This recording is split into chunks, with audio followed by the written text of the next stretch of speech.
Hi, Natalia. How are you? Hi, I'm fine, thank you. And you?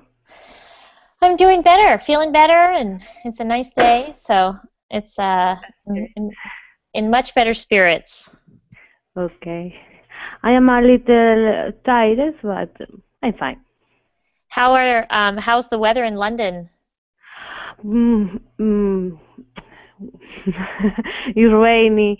Mm, All week it's rainy, but hmm tomorrow it will be better. So it'll I be a hope. nice weekend. The weekend is sunny. hmm The forecast say it. Uh, so I hope. Yeah. I hope. So, um, for me, the rain is depressed. Yeah, depressing. Yeah, the depressing. Yeah, for me. Yeah. I think so too. I think that's why I didn't like living in Vigo very Mm. much. Yeah, it's worse in Santiago Compostela. Yeah, I think you're It's right. The weather is probably worse in it's Santiago and Vigo. the weather in Santiago is the same here in London. It's hmm very similar. Yeah, Yes, that's true. I heard that the weather is almost the same in yeah, Galicia as it is in England. yeah. Well, I found a blog the other day about a woman who lives in London. Maybe you'd like to check it out. I'm gonna type it into the chat. Oh, Um, okay. she is a travel writer, so her blog is all about her travels.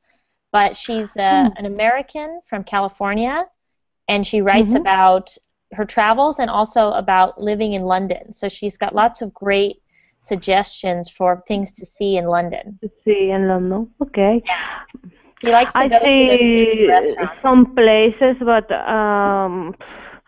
there are a lot of things to see in London. That's true. Yeah, I'm going to be there this summer for one day, just on my way to Germany.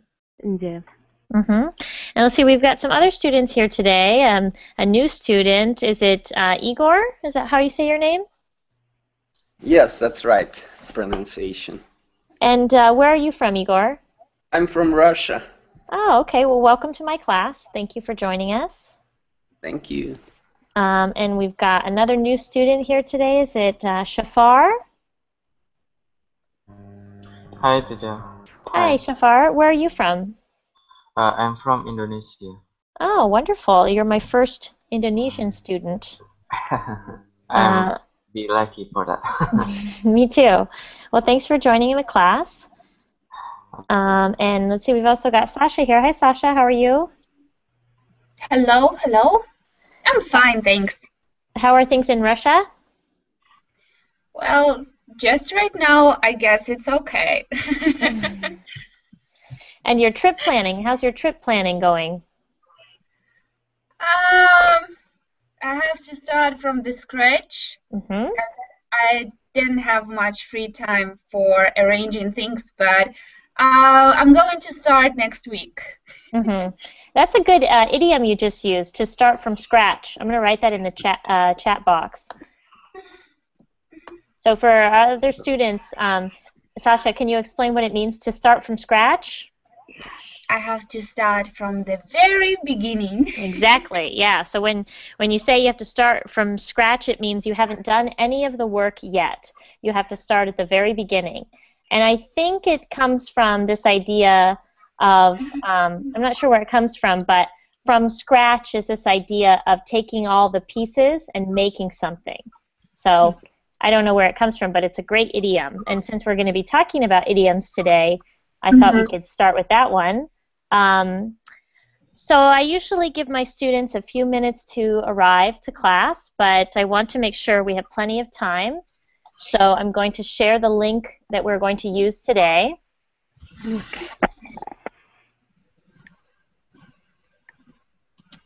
So this is actually part 2 of a class that I started a few weeks ago, and it uses this article, The 52 Most Commonly Found Business Idioms from the New York Times.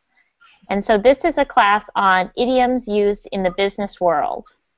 So if you want to click on that link, it'll take you to the page.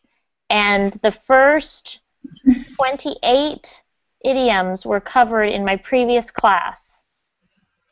So if you were in that class, then you probably already know them. But if not, you can reread this section and learn about those idioms. But we're starting with number 29 today. So what I ask is that you don't read ahead and just go at the same pace as me in our lesson, okay? Mm-hmm. Okay, so let me share my screen and we'll get started.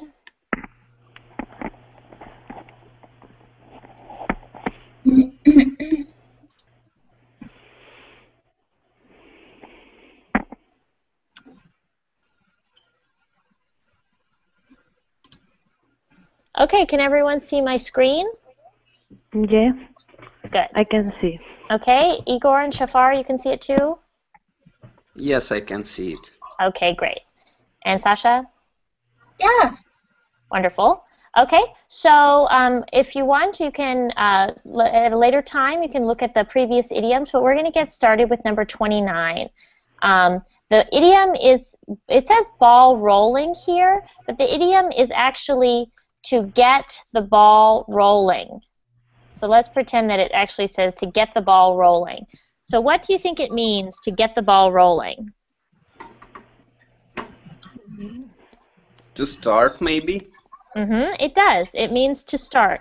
So the ball could be the bowling ball or the soccer ball, any kind of ball, but the metaphor is that it means to start with something. And kind of like start from scratch, to be at the absolute beginning. So Igor, do you want to try to use it in a sentence? Let's make the ball rolling. I don't know. That's it. Okay. Okay, so good start, but remember the phrase is almost always let's get the ball rolling. So be careful of using make when you mean to say get, but if we say how about let's get the ball rolling on this lesson. Okay. All right. And the preposition is on? Yes. To get the ball rolling on something. I think so. Let me think about that. So let's get the ball rolling. You could either say on or with. So another example would be, we need to get the ball rolling with this project. So I think it's tough to say, but it depends on the situation. But it's probably going to be, let's get the ball rolling either on or with. Okay. Good question. That's a good idea to think about which prepositions might be required in each of these idioms. Sasha, do you want to give it a try and come up with a sample sentence for ball rolling or get the ball rolling? I will get the ball rolling on my trip on Monday. Wonderful. I felt the same way this week. I wanted to get the ball rolling about my summer plans, but I got very sick earlier this week, so I had to rest. But I feel better now. So I got the ball rolling this morning about planning my trip. I guess you could also say about. So on, with, or about would be the prepositions. We should have a whole other lesson about which prepositions to use. Okay, so how about number 30, on the right track? This one should be fairly easy to guess what it means. What does it mean on the right track? The right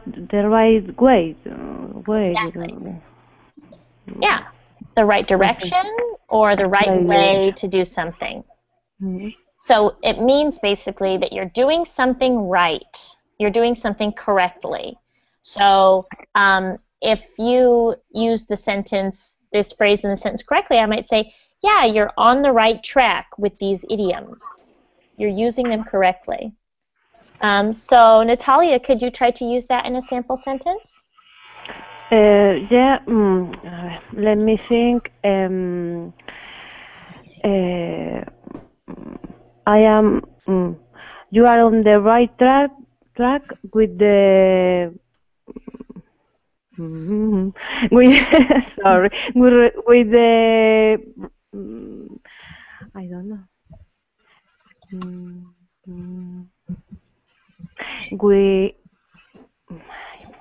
we are on the right track with this class. Good. It's not good, but Yeah, that's perfect for me. sorry. Do you think that? Are we on the right track? Yeah. Yeah, I think so. Me no, but the other people, I Maybe. think maybe. Yeah. Okay, good. And let's see, does anyone else want to try using on the right track in a sentence? Okay, so Shafar, you want to try? Me? Yeah, go ahead. Try to use on the right track in a sentence. I think I always on the right track when I'm studying. Good, good. I think I'm on the right track when I'm studying. I hope so. You could also combine those two phrases, the two idioms we've learned so far. For example, we need to get the ball rolling so that we can be on the right track. All right, and how about number 31, screw up? This is a idiom you might be familiar with, especially if you've ever made Yes, of course. Yes. if you've ever made a mistake. So be careful of using this phrase, screw up, only because it can be sort of impolite. It can be considered somewhat impolite. So if you tell someone that they screwed up, then it's kind of considered rude. But if you're talking about yourself, it's okay to say, I'm sorry, I made a mistake, I screwed up. So usually we use it in the past tense, okay, in the simple past. So can everyone repeat after me, because this is tricky to pronounce, screwed. Screwed. Screwed. Screwed up. Good. Screwed up. Screwed up. Screwed up. Okay, so this is a fun one. Who wants to use that in a sentence?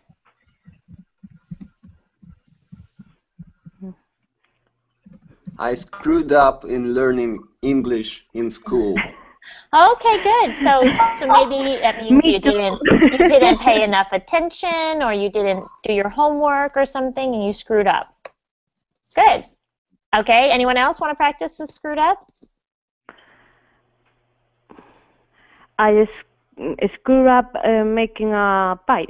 You screwed up making a pie. You forgot the flour or something. Yeah. And don't forget that other people can screw up. So you could say he screwed up his marriage because he cheated or something like that.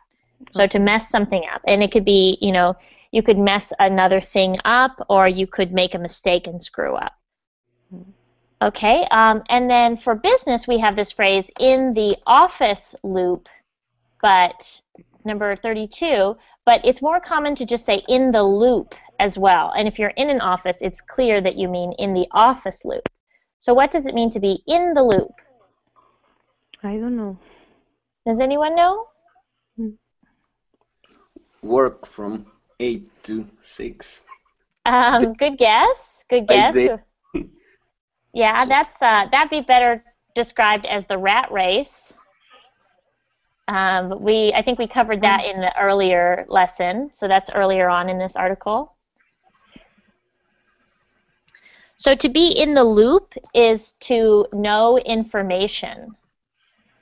Okay, to know specific information. For example, if you know a secret, then you are in the loop. So if someone said to you, did you hear the boss is going to fire 10 people? Then someone could say, no, I didn't hear. I'm not in the loop. Or I'm not in the office loop. Okay. And the loop is, it's another word for saying a circle. So you can imagine that if you're inside the loop, if you're in the circle, then you know the information that's inside the loop.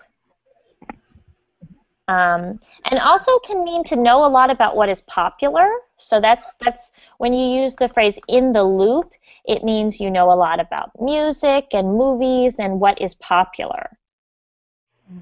So young teenagers tend to be in the loop about pop music and celebrities. So this is a trickier one, but do I have a volunteer to use it in a sentence? Maureen, sorry, I didn't get about the information. To know information to be in the office loop or in the loop also means to know information. Yeah, in the loop also means to know information, but meanings. Yeah, it has two meanings. It can mean to know a piece of information, and it also can be to know what is popular. So kind of to be cool is also to be in the loop. But in the office loop, it means referring to knowing specific information like gossip in the office. And Sasha, you were in my class about office role-playing, right? I think no. Oh, okay. I had a lesson about telling secrets at the office, and I think we would have maybe used this phrase in the loop.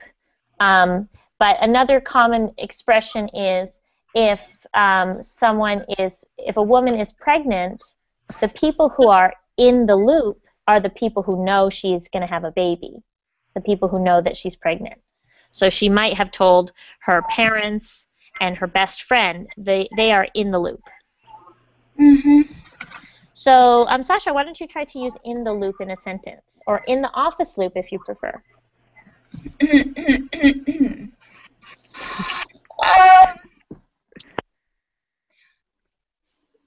Usually, people who live on different continents are not in the loop of the current events taking place in that continent. Very good.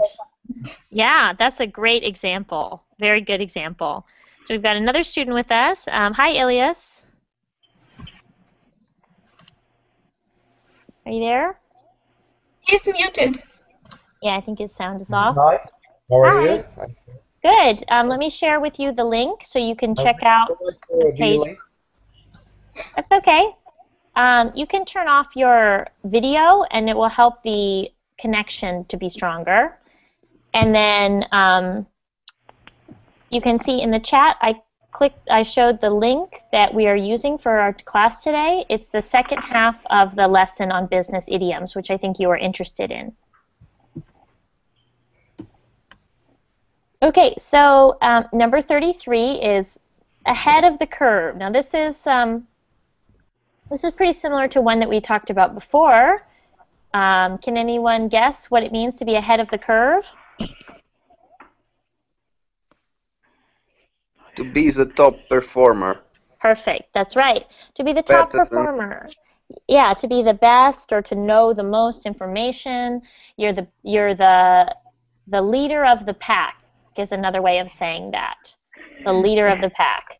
I think we talked about that when we talked about other animal idioms, if anyone was in that class.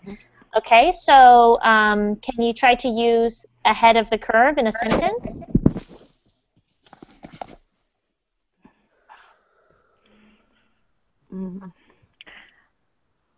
I resolved this book.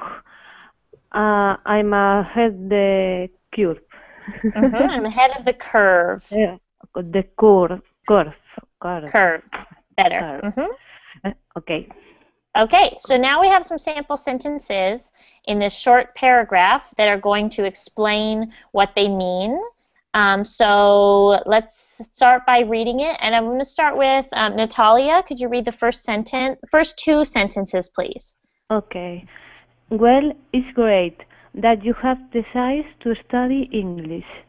Communication is one of the keys to success in business. Good. Okay. And don't forget that decided, because it ends in D-E-D, that D-E-D ending, that you pronounce the last syllable. Decided. Decided. Good. Okay. Okay. Communication is key to success communication is one of the keys to success in business. Okay. Ilias, can you read the next line, please? Where? Starting with, it helps to get... No, it's okay. Here on the screen? Yes. It helps to get the ball rolling, a situation in which everyone participating came out on top. Everyone won or got what they wanted. And to So, keep yeah, go ahead. and to keep you on the right track, to continue on the right path or process. Or So process. or Mhm. process. So there is a less chance of screw up, not doing well, a mistake. When everyone is in the office loop understands what's happening, the business has more of a chance to be ahead of the curve. Okay, doing better than expected. Ahead of the curve, doing better than expected. Good. Okay, Yeah, so doing um, better than expected. I don't know who wrote this article, but they're not correct about get the ball rolling. It doesn't mean that Yes. a situation where everyone participating comes out on top. That's not what that means. So don't pay attention to that definition. It means just to begin something, to start something. So that's a strange error for them to have made, but you can hopefully ignore that and know that it means to just begin something. Okay, so there's Okay. 5 new idioms for you and example sentences. Let's do the next 6. No, 7. Oh, no, let's do 5 for now. Okay, let's do these 5. Okay, so what does it mean to take off? To start once again. Okay, and it could be to take off like a rocket ship takes off. That could Like be a it. plane takes off. Mm-hmm. And when a plane takes off or a rocket takes off, it starts its journey. That's true. But is there another meaning that anyone else is familiar with? There's to start Yes. and launch. It has a slightly different meaning in the business world, I've and heard that go I've ahead. heard in the sense of leaving the place quickly. Could you use that in a sentence? Like simply somebody took off, somebody That's left true. the place quickly. Mm-hmm. Yes, that's true. It can mean to leave quickly, like he took off. Uh, he saw me and took off in the opposite direction. Mm-hmm. Okay, that's true. But when a business takes off, it actually means that it starts out and then it's very successful. So businesses, when they take off, they become very successful. Take off? It's when it's finished. It's not really finished. It's just like the business becomes very successful. So, for example, Okay. when Apple invented the iPhone, their business took off like crazy. Their Okay. business was very successful when they invented the iPhone, and they're very prosperous. That's right. Elias wrote prosperous. Maureen, may I Mhm. ask, does takeoff imply immediately or gradually? It means very quickly. Uh-huh. Yeah, it means very quickly. It has the same sort of idea of like a rocket launching into space. So it took off, which means it became a huge, prosperous, successful company very quickly. So what's another example? Oh, Netflix. I guess you probably don't have Netflix in your countries, but you might know what it is. Yeah, I know it. Yeah, so I use. you can watch like movies and TV shows Yeah. on your computer. That was a business that absolutely took off. Yeah. Okay. Um, and then here's a really this next idiom. Actually, I should have someone try to use that in a sentence. So maybe Natalia, would you like to try to use take off in a sentence? Mm, I don't know.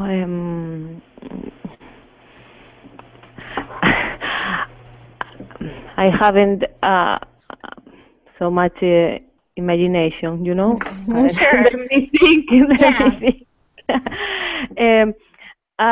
um, I have mm, a shop Mm-hmm. and they cost um,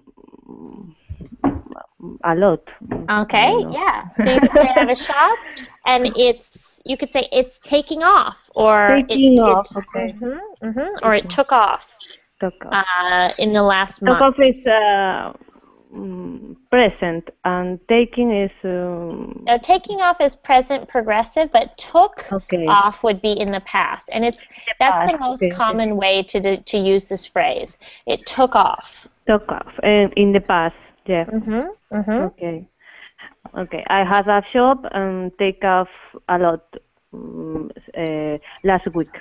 Okay, good. It took off a lot. Yeah. Took off. Okay.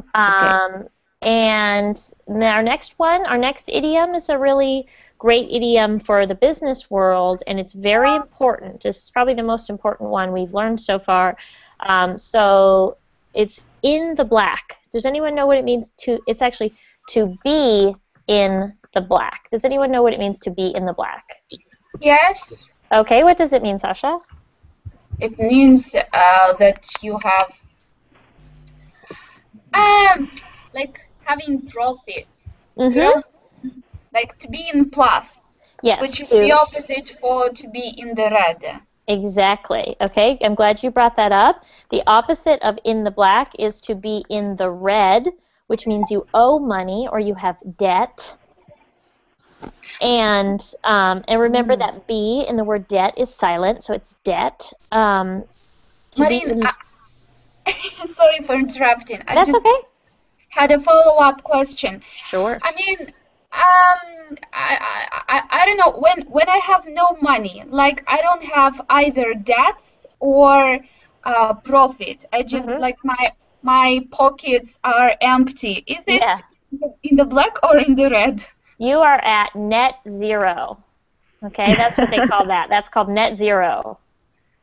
Net zero. Yeah, but if a company is net zero, that means they have either no debt and no profit, or their debts equal their profits. So they're at net zero, meaning when you add them together, they are at net zero. But for a person, the best way to describe that is flat broke. Flat broke. I just remember a word like that implies break even. Break even. To break even. To break even means that you spent as much money as you earned. So if you had a new business and in the first week you broke even, it would mean the money that you spent on products and supplies would have been the same amount that you earned in profits, and that's when you break even. Most businesses don't break even for a year. They still owe a lot of money, and then they start turning a profit. And that's another one, to turn a profit. Yeah. Okay. So Adela says to pay in black money is to pay without taxes. We don't really have that phrase in English. If you pay somebody without taxes, that's another idiom called under the table. And the idea is that if it's on top of the table, the government could see it and make you pay taxes.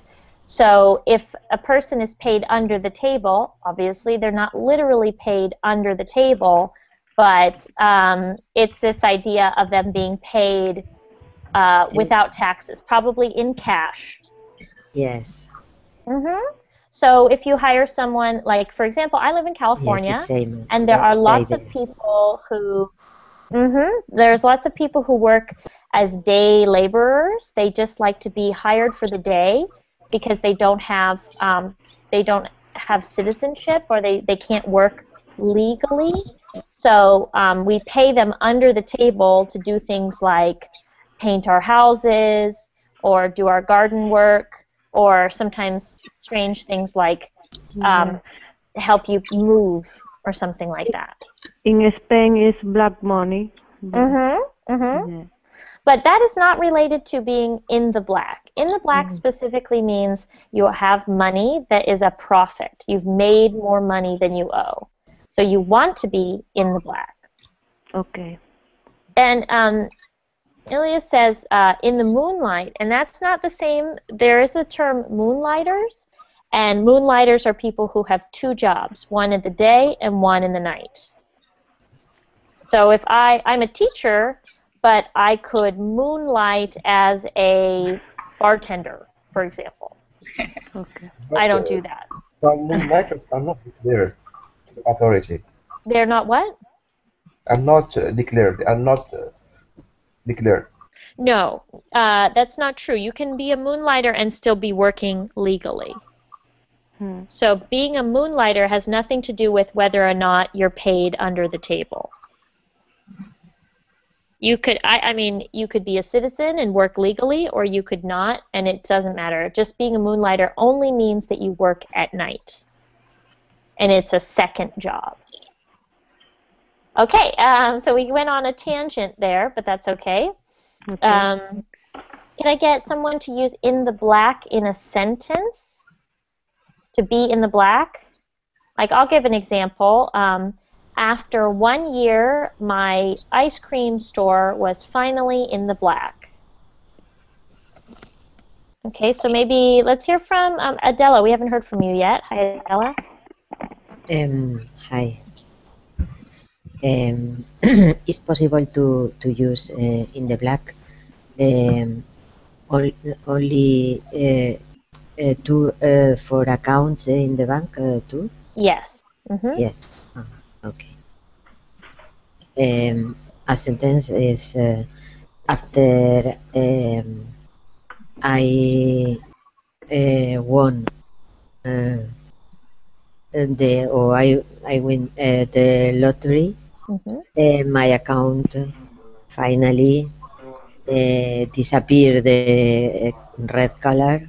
Mm-hmm. I have in black. Mm-hmm. So it's the phrase is to be in the black. So you can say my account was in the black. In the black. Okay. Good. Mm-hmm. Okay. And how about kickback?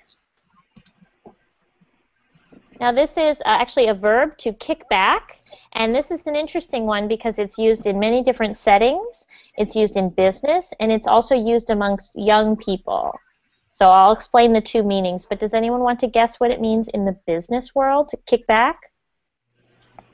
Return the fight or something like that. Interesting idea. Yeah, to return to the fight now. Like you're kicking back, you're getting back in the fight. Interesting idea, but it means the opposite of that. To kick back, Okay. to relax. Okay. Oh, This is a really common slang word. Someone will say, it's the weekend, we're going to kick back, relax, enjoy ourselves. So to kick back is like, imagine that you are sitting in a chair and you kick the wall and go back in your chair. Here, I'll show you on the screen share. I'm going to turn it off for a second. So here I am sitting at my desk, and then I kick back and lean back, and that's kicking back, okay? Okay. And then Ilias talks about another example of a kickback. This is in the noun form. A kickback is an amount of money. This is a perfect description, Ilias. An amount of money that is given to someone in return for providing help in secret. Okay, not in a secret, just in secret. So the politicians are sometimes guilty of giving kickbacks. So they'll say, if you vote for me, if you vote for my bill, I'll give you a kickback, meaning some money, or they'll do something for that person. So it's part of corruption in politics is kickbacks.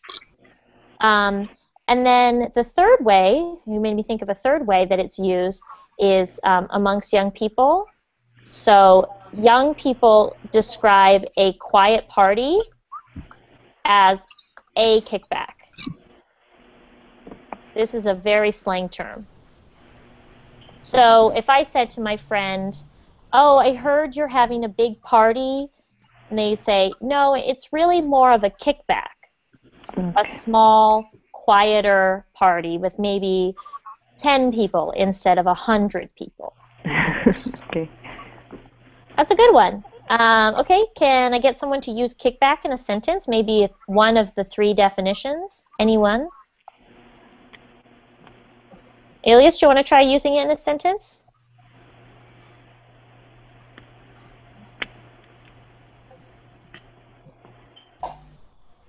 The governor was jailed for accepting a kickback.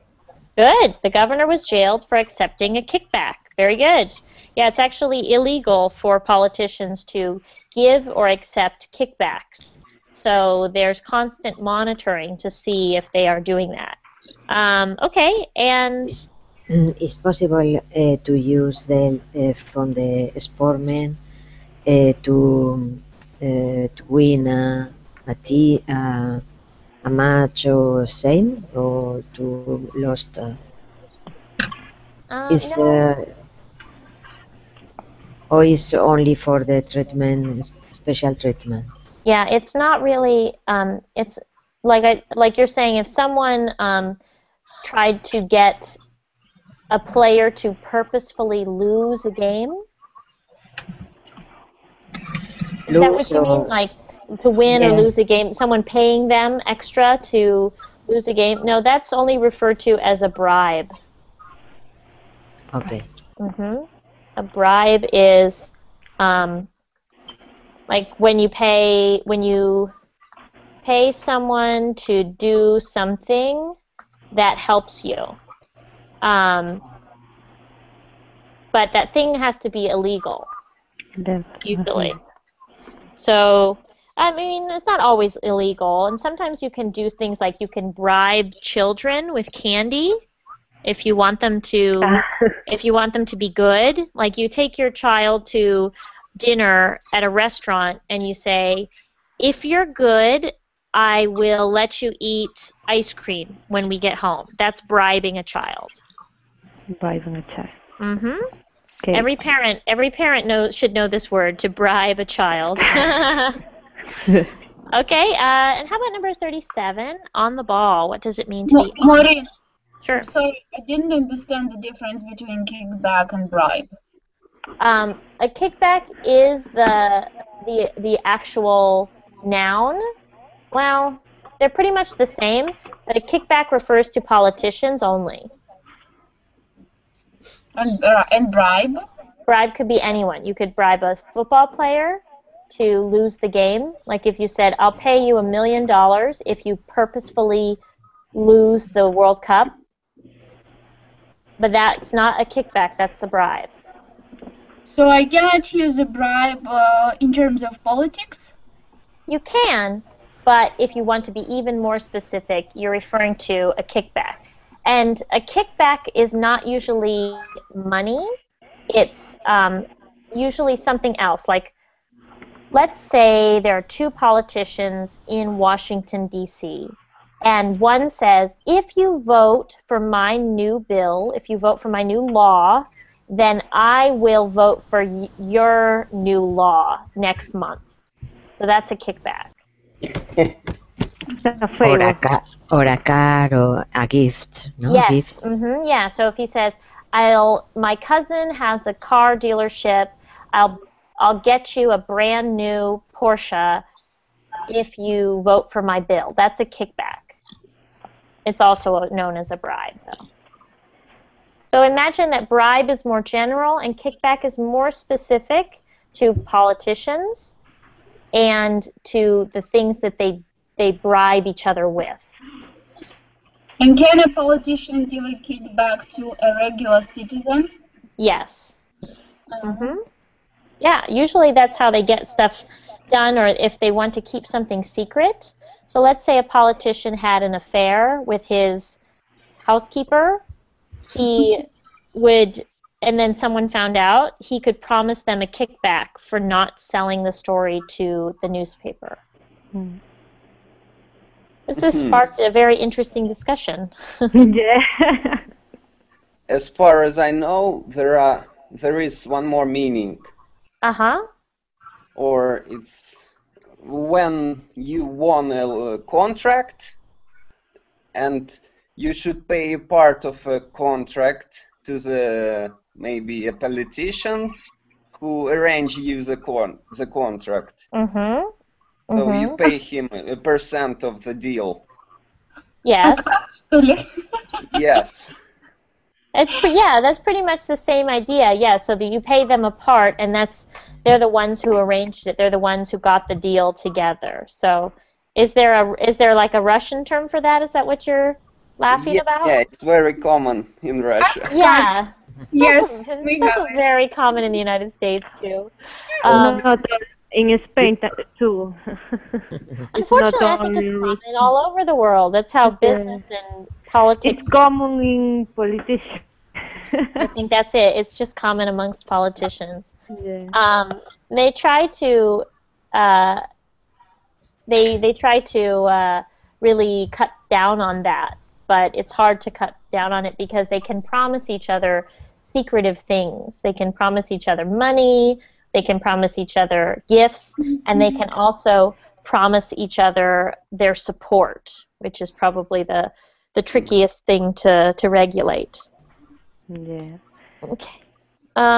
So let's move on to number 37, on the ball. What does it mean to be on the ball?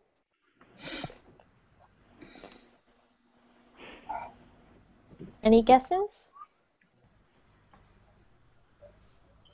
When I was studying in the university, our teacher said it to be in the know, to be in the know of something, to be aware of Okay. something.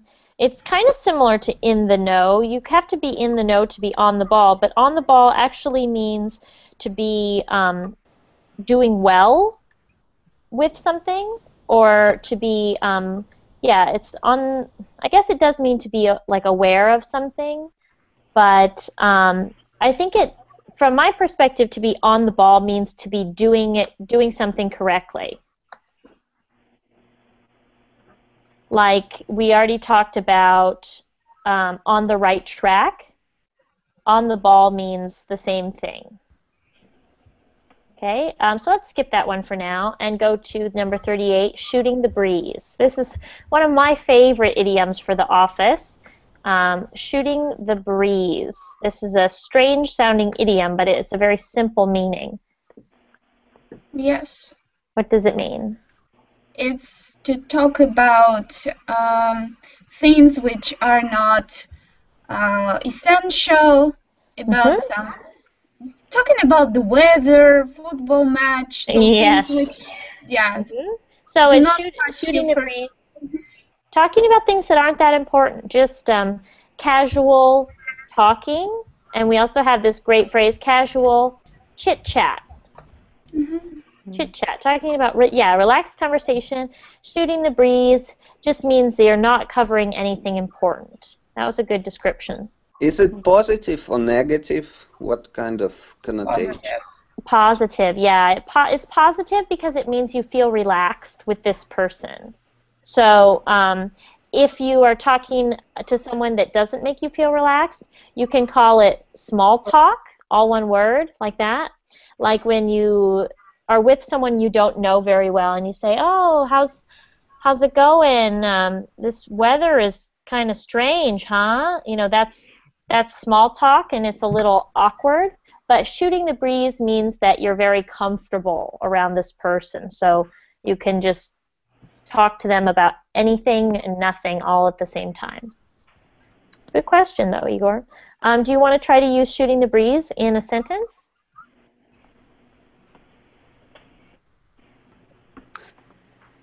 First, we were just shooting the breeze, and then we come to the business. Good. Very good.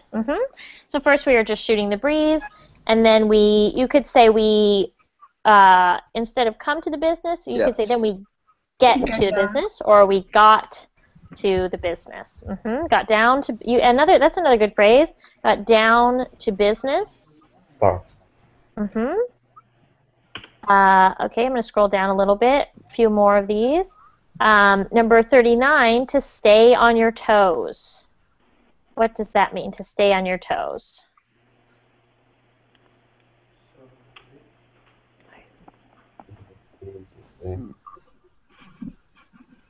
So to stay on your toes, it means to be very aware of something, to pay attention.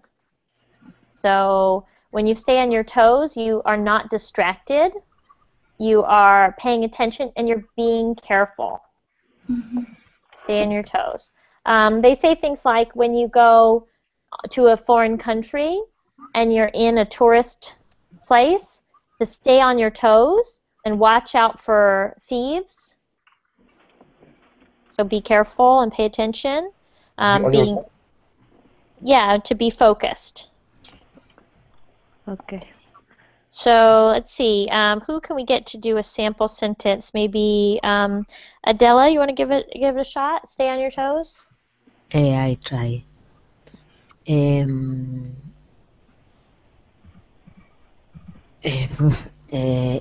Fallas in Valencia, when you go to the Firefox in the at noon, you need to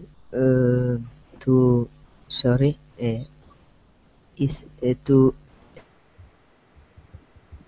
stay you need staying on your toes because they are a lot of pickpocket. Oh, very good. Yeah, you need to stay on your toes because there are a lot of pickpockets. That's exactly what I was thinking of. So that's a good example. Thank you, Adela. And how about number 40? What does it mean to know the ropes? I like this phrase a lot, know the ropes. To know your business.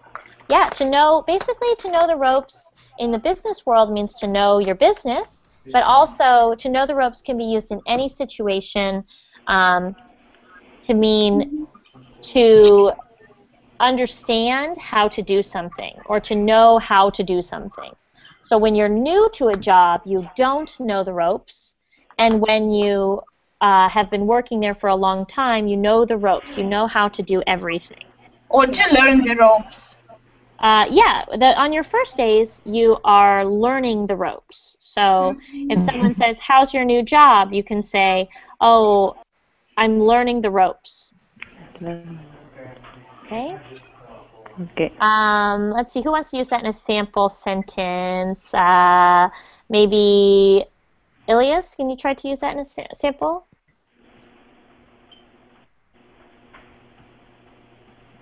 In order to be a good teacher, you should know the ropes. A good teacher should know the ropes. That's right. And anyone else want to give that one a try?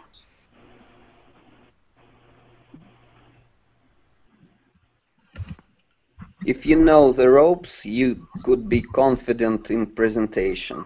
Very good. If you know the ropes, you could be confident in a presentation. Great. Number 41, we've got troubleshoot. I wonder if this pops up on your computers. Do you have this phrase, troubleshoot, or this idea?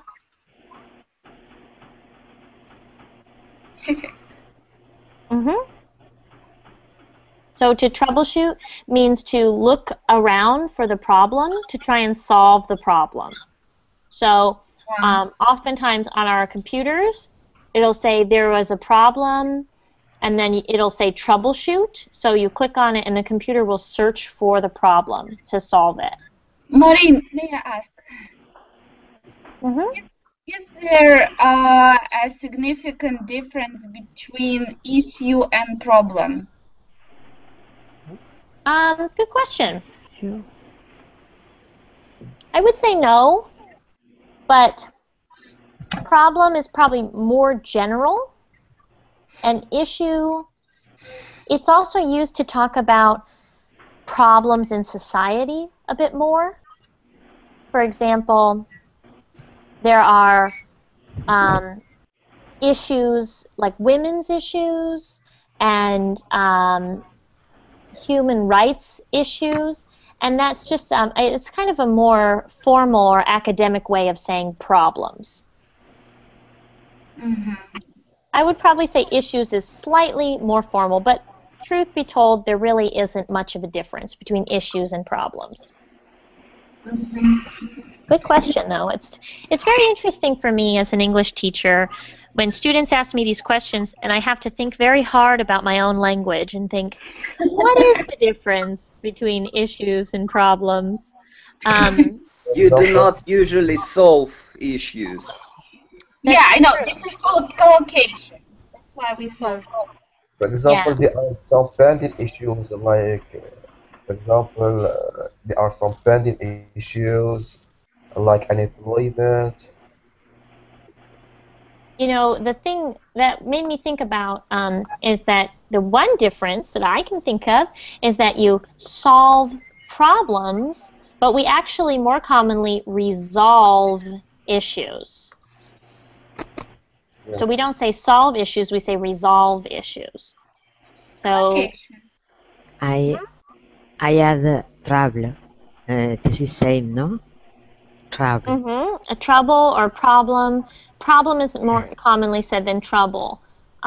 So issue would be the most formal way of saying that. Like if you have an issue, so I work at a college, and if I had a problem with my student, we'd call it an issue. I'd say, I'm having an issue with my student. We don't agree, and so we'd go to a counselor who'd help us to resolve our issue. Maybe problem is more personal. Yeah, No? well, they really, yeah, problem is really okay. It's just, it's more personal. You wouldn't say, if you say, oh, I had a problem, that sounds less intense and less serious than I had an issue. Hmm. Okay, Yeah. good questions, though. But issue is in form of verbs has many meanings. For example, to provide, we issue clothes. To provide clothes, we issue. For example, to issue something like to. To issue something can also mean For to pass example, to out take or, issue with someone is to argue with someone. I have to take issue with my classmate, for mm-hmm. example.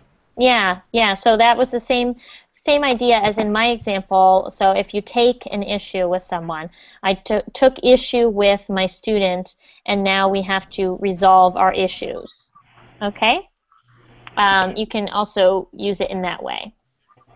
And related to troubleshooting, which is a way to figure out what the problem is, we have this idea of to get the bugs out. Now, this is a computer uh, idiom, to get the bugs out. So bugs in computers means problems in the computers. So what do you think it means to get the bugs out? Mm. Mm. No problems, no? Yeah, Resolve yeah, all the problems. yeah, to solve all the problems with a system. So somebody is in the system programming it with the computer. They're programming the system. And if there's a problem with that programming, then that's called a bug. And so, like, for example, they had some bugs in the first version of the iPhone, so they had to do what are called bug fixes and release new software that would fix those problems. And when you are looking back, usually say the book, the book, The bug? the Debug. the book. Yeah. Yeah. When I am a programmer, web Uh-huh. programmer, and Uh-huh. and you when you are looking a bug, usually you say the bug. The bug, it depends. Are you saying that we use an article or we don't use an article? Oh, debug. Oh, The okay, bug. sorry. Yeah, Sorry. I really thought you were saying the bug. Debug. Yeah. That's debugging. Debugging is the verb form of trying to figure out what the problem is, to get the bugs out. So Debugging. it Yeah. means the same Debugging. thing. Mm-hmm. Debugging. Yeah. Um, okay, that's true. And then this last one, number 43, while we still have time, bummed out. And I'm going to tell you before I explain this, for any of you who, like Natalia, you live in England, you never want to use this phrase, okay, because it means other things in England. Okay. So I'm from California, and we use this phrase a lot, bummed out. And we also use the phrase bummer. But I'm going to tell you all now, if you ever go to England or you speak with an English person, not an American, don't use these phrases because they mean something very different over there, and it sounds very funny to them to say this. But Okay. to be bummed out, has anyone heard that expression before? No. Okay, so to be bummed out means to be disappointed. Bummer sounds familiar for me, but I don't know. Yes. So a bummer is a disappointment, something that was disappointing. Okay. So if you're sad, That's then in you feel. American English. Sorry? That's in American English or in British English? This is very much American English. In fact, you don't want to use this in British English because it's hard to explain without getting very inappropriate, but it means something very different in England to say bummed. But this is, in fact, it's a particularly American or particularly Californian thing.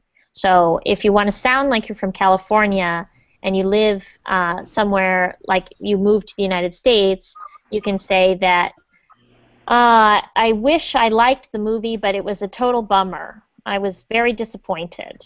So, Okay. yeah, Ilya says, I'm bummed out because this class is so interesting that one is not enough to enjoy it. Thank you. That's very nice. I agree. I'm bummed out that we didn't get to finish all of our idioms for today. I have a lot of British friends, and they think it's hilarious when I say bummed out because it means something very different. But while we have 2 minutes, why don't we read the little section?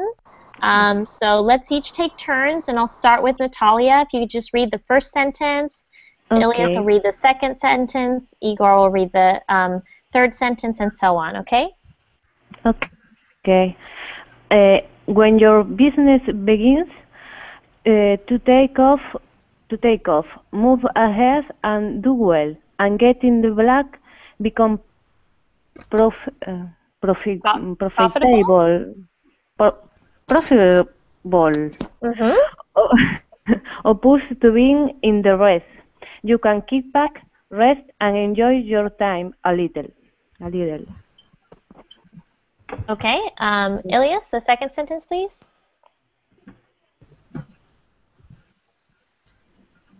Where, please? Starting with, you must always. Which one, please? You must always, here, I'll read it. You must always be on the ball to be alert and aware, but some time can be spent shooting the breeze, talking casually without purpose. Okay, can you read the next sentence? You still need to stay on your toes, pay attention, and be aware.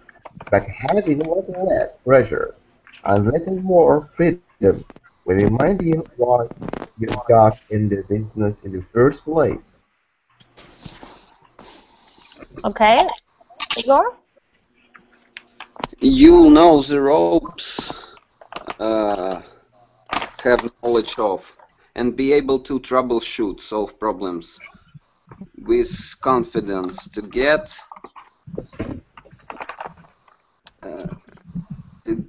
the bugs out.